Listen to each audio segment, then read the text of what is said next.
Unaangalia Al-Khair Online TV. Assalamu alaikum wa rahmatullahi wa barakatuh. Jina langu naitwa Ashley Hans Leopold, ni makamu mwenyekiti wa Jumuiya ya kina mama wa Kiislamu wilaya ya Ilala, lakini pia ni mjumbe wa mkoa wa Dar es Salaam, lakini pia ni mjumbe wa Secretariat ya dua ya kimataifa.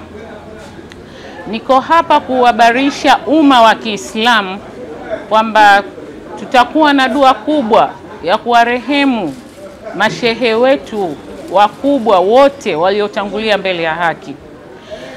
Dua hii itaanza siku ya tarehe 8 mwezi wa 5, ambapo tunamtarajia Mheshimiwa Rais wa Zanzibar Dr. Hussein Ali Hassan Mwinyi katika ufunguzi wa dua hiyo.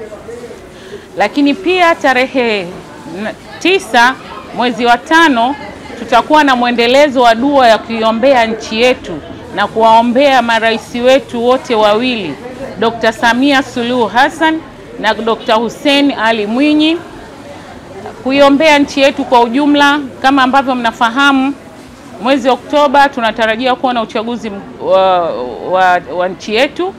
Kwa hiyo tunapaswa kama viongozi wa dini kuiombea nchi yetu kwa ajili ya kusisitiza amani, utulivu wa nchi yetu. Lakini pia tarehe 10 tutakuwa na dua ya kuhitimisha, ambapo tunamtarajia mgeni rasmi ambaye atakuja kuifunga dua hiyo, Dr. Samia Suluhu Hassan, katika ukumbi wa Julius Nyerere International Convention Center JINICC.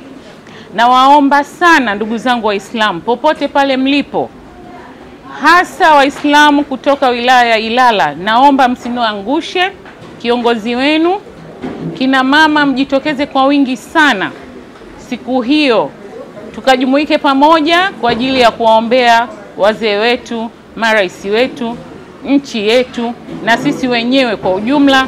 Tuna mambo mengi, dua hii ni kubwa jamani, na waombeni sana, msikose. Atakayepata taarifa hii, tafadhali naomba amfahamishe na mwenzake. Asanteni sana, karibuni sana.